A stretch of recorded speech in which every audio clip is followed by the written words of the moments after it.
لیکن میں آپ کو بتاؤں تبدیلی آ رہی سر، آ گئی تبدیلی. ہم کتنے عرصے سے رو رہے تھے کہ فضائل اعمال کے اندر یہ کہانیاں لکھی ہوئی ہیں، میرے کلپ چڑھ چڑھ کے. آج دیکھیں طارق جمیل صاحب کا بھی کلپ آ گیا ہے. وہ سارے واقعات جو ہم کہتے تھے کتاب و سنت کے منافی ہیں، انہوں نے ایک ایک واقعے کو انہوں نے علماء کے جوڑ سے وہ خطاب کر رہے ہیں، جو اینول جوڑ ہوتا ہے all over the world drive انڈ میں جو علماء کا، اس سے خطاب کرتے ہوئے انہوں نے فضائل اعمال کا نام نہیں لیا. ہو سکتا ہے وہاں کوئی مجاہد ملت کھڑا ہی نہ ہو جاتا. نام لیے بغیر وہ سارے واقعات جو سامنے بیٹھے ہوئے لوگ بھی اور خود طارق جمیل صاحب بھی پڑھ پڑھ کے سنایا کرتے تھے، وہ سارے واقعات انہوں نے سنائے ہیں. کہ ایک بزرگ جو ہے وہ آنکھوں میں نمک کا سرما لگاتے تھے، عشاء کے وضو سے فجر کی نماز اتنے سال تک پڑھتے تھے. یہ ایک ایک انہوں نے واقعہ گنوایا ہے. پھر اینڈ پہ ان کا یار یہ دین ہم کافروں کو پیش کر سکتے ہیں؟ بعد کے زمانے میں صحابہ کے بعد سے ہی ایک انتہا پسندی امت میں آئی. ساری رات جاگنا. فلاں بزرگ تھے وہ رسے سے اپنے بالوں کو باندھ لیتے تھے کہ نماز پڑھتے پڑھتے جب نیند آئے اور جھٹکا لگے تو رسے سے بندھے ہوئے بالوں سے اس جھٹکے سے تکلیف ہو اور ان کی آنکھ کھل جائے اور پھر نفلوں میں شروع ہو جائے. ایک فلاں بزرگ تھے وہ اپنے آنکھوں میں نمک کا سرما لگاتے تھے تاکہ آنکھیں جل جائیں، اس میں وہ جلن پیدا ہو جائے اور نیند اڑ جائے. یہ ایسے واقعات بھرے پڑے ہیں. فلاں بزرگ تھے انہوں نے 30 سال عشاء کے وضو سے فجر کی نماز ادا کی.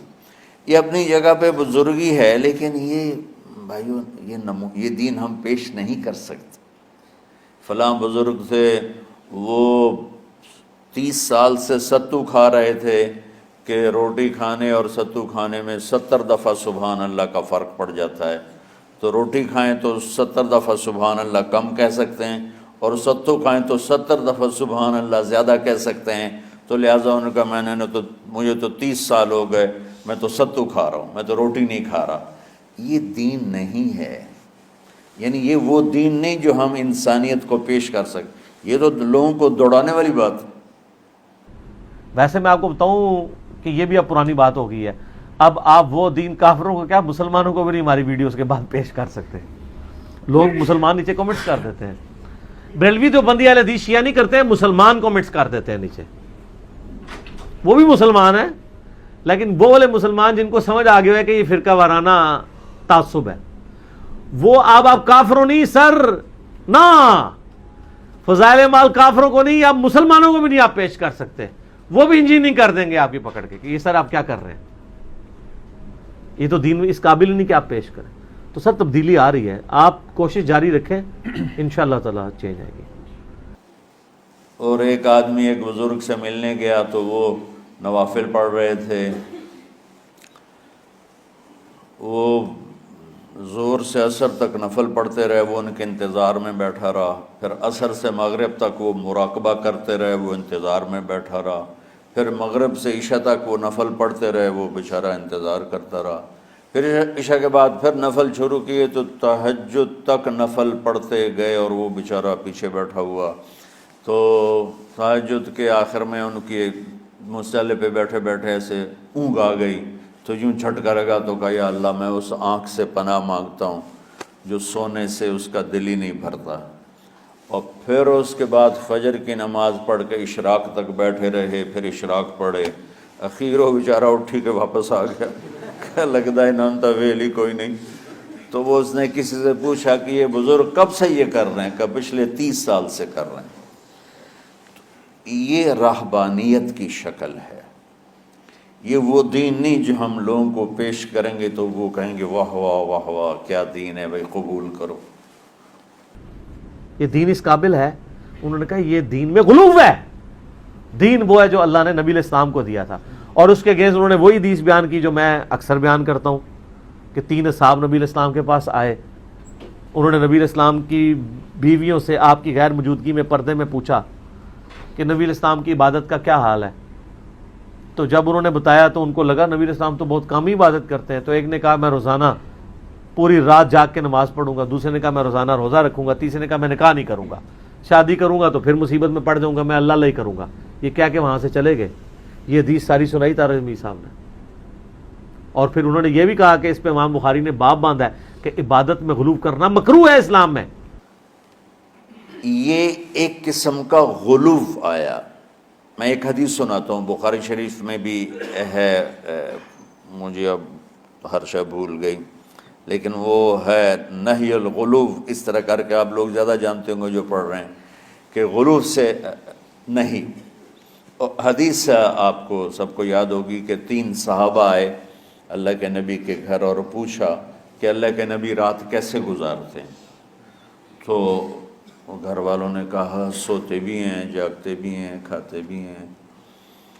تو وہ تینوں آپس میں کہنے لگے وہ تو نبی ہیں، سوئیں بھی تو کوئی بات نہیں، اور شادی ہے کوئی بات نہیں، ہم تو نبی نہیں، ہمیں تو کچھ کرنا چاہیے۔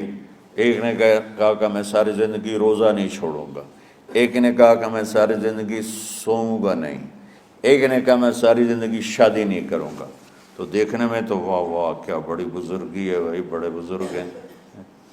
ہمارے نبی کو پتہ چلا، آپ نے تینوں کو بلا لیا، کہا تم مجھ سے زیادہ اللہ سے ڈرنے والے ہو، میں تم سے انا اتقاکم یا اخشاکم، الفاظ آپ لوگ کو زیادہ یاد ہوں گے لیکن مفہوم میں صحیح پیش کر رہا ہوں۔ آپ نے کہا میں تم سے زیادہ اللہ کو جانتا ہوں، تم سے زیادہ اللہ سے ڈرتا ہوں، میں سوتا بھی ہوں، میں کھاتا بھی ہوں، میں روزے بھی رکھتا ہوں، میں چھوڑ بھی دیتا ہوں، میری بیویاں بھی ہیں، میں اپنی بیویوں کے پاس بھی جاتا ہوں۔ تم دین میں غلو سے بچو، پہلے امتوں کو ہلاک کر دیا دین میں غلو۔ دنیا میں غلو یعنی انتہا پسندی، ایکسٹریمسٹ ہونا، دنیا ہو یا دین ہو، دونوں میں اعتدال بچو، اللہ تعالیٰ کو پسند ہے۔ تو سر یہ جو مکروہ ہے نا، یہ سارے کا سارا مکروہ فضائل اعمال اور فضائل صدقات میں لکھا ہوا ہے۔ فضائل اعمال اور فضائل صدقات کو ان واقعات سے پاک کریں، اور جب تک یہ پاک نہیں ہوتی ہے تو تبلیغی جماعت کے مخلص لوگوں سے کو پاک کر دیں کہ ان کے ہاتھ میں یہ کتاب نہ آئے بلکہ یہ پاک کتاب ان کو تھمائے، اس کو ترجمے سے پڑھا جائے۔ اتنی بات ہمارے اکابر بھی کہتے ہیں کہ بہرحال فضائل صدقات یا فضائل اعمال میں جو واقعات ہیں، تو چونکہ تبلیغ کا کام پوری دنیا میں پھیل گیا ہے، تو اتنی بات ضرور ہے کہ یہ کرامات اور واقعات ایک حد تک تو اچھے ہوتے ہیں۔ جیسے میں اب ہر بیان، میں نے ایک دفعہ بیان کر دیا شہداء کے خون کی خوشبو یا وہ فرشتے اترے، اب میں ہر بیان میں فرشتے، خون اور بیٹری چارج اور فلانے قصے ہی لے کے بیٹھا رہوں گا، یہ کیا ہو جائے گا؟ غلو ہو جائے گا۔ بھائی اصل چیز کیا ہے؟ لوگوں کو قرآن و حدیث بتاؤ۔ کبھی کبھی لوگوں کو ترغیب دینے کے لیے کسی بزرگ کا کوئی واقعہ، تو جب تبلیغی جماعت بنی تھی اس وقت اتنی پھیلی نہیں تھی، اس وقت کے لحاظ سے وہ ٹھیک تھا۔ اب بہت سے علماء کہتے ہیں کہ جیسے عربوں میں ریاض الصالحین ہے، میں نہیں کہتا میں تو چھوٹا آدمی، بڑے علماء سے ہم نے سنا ہے، خود تبلیغ ہی کے بعض بڑے علماء سے ہم نے سنا ہے کہ ریاض الصالحین جیسے پوری دنیا میں عربوں میں ہے نا، تو ایسے ہی اب تبلیغی جماعت میں ریاض الصالحین جیسی کوئی کتاب ہونی چاہیے جس میں مستند احادیث ہیں، ان میں واقعات نہیں ہیں۔ تبدیلی نہیں رہی، تبدیلی آ گئی ہے۔ تو اب ایک ایسی کتاب ہونی چاہیے جو سب لوگوں کے لیے قابل قبول ہو، اس سے تبلیغ کا کام اور زیادہ پھیل جائے گا۔ تو یہ ایک رائے ہے، تبلیغ بزرگ اس کو مانے ٹھیک ہے، نہیں مانے تو ان کی مرضی، وہ زیادہ بہتر اس کام کو، اتنی رائے تو دی جا سکتی ہے جو ہم بھی دیتے ہیں کہ بھئی یہ فضائل اعمال کے بجائے کیا ہونی چاہیے؟ ریاض الصالحین، اس میں بخاری مسلم کی صحیح احادیث ہیں، تو اس پہ کوئی انگلی بھی نہیں اٹھا سکتا، اور اس میں بالکل مستند روایتیں ہیں، اس میں بہت سارے دن اور رات کے اعمال ہیں، تو وہ زیادہ ہے۔ فضائل اعمال میں ضعیف احادیث بھی ہیں، تو حضرت شیخ الحدیث کی رائے یہ تھی کہ فضائل اعمال میں فضائل میں ضعیف حدیثیں بھی چلتی ہیں، تو بعض علماء سے ہم نے سنا ہے کہ بھئی اگر ان میں بھی صحیح حدیثیں ہی آ جائیں ساری تو اور زیادہ اچھا ہو جائے گا نا، کیونکہ جب کام پھیلتا ہے تو پھر اس کا معیار اسی حساب۔ تو یہ بعض بڑے تبلیغ ہی کے بعض بزرگوں کی ایک رائے ہے، دوسرے علماء کی بھی، اس کو رائے کے طور پر بیان کرنے میں کوئی حرج نہیں ہے۔ کوئی بھی کسی بزرگ کے بارے میں پھینک دو وہ ایسے تھے، انہوں نے یوں کیا، انہوں نے یوں الٹے ہو گئے، انہوں نے وہ کھایا، تو یہ پھر زیادہ ہو جائے گی۔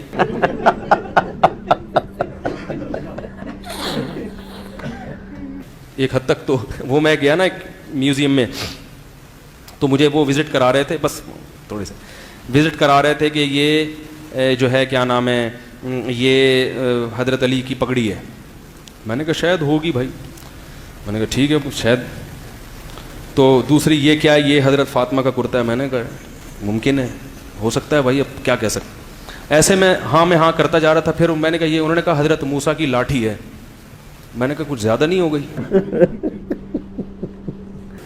کچھ زیادہ ہو گئی, کافی دیر سے ہم کر رہے ہیں, اب کیا ہو گئی, زیادہ ہی ہو گئی. تو کرامت کا بھی ایک حد ہے. اتنی ساری چیزیں آپ ہی کے بزرگ سے ہو رہی ہیں, ٹھیک ہے, وہ بنا کے مارکیٹ میں لا رہے ہو. پیرانے پیر کے بارے میں اتنی عجیب کرامتیں, وہ جان چھڑوا لی فرشتوں سے لے جا کے, وہ واپس ڈلوا دی. یہ کچھ کیا ہو جاتی ہیں, مستند بھی نہیں ہے اور کچھ زیادہ بھی ہو جاتی ہیں. تو اس کی بھی ایک حد ہے. اللہ تو سب کچھ کر سکتا ہے, لیکن اللہ نے کیا بھی ہے کہ نہیں کیا, تو یہ بھی تھوڑا سا کوئی مستند بات ہونی چاہیے.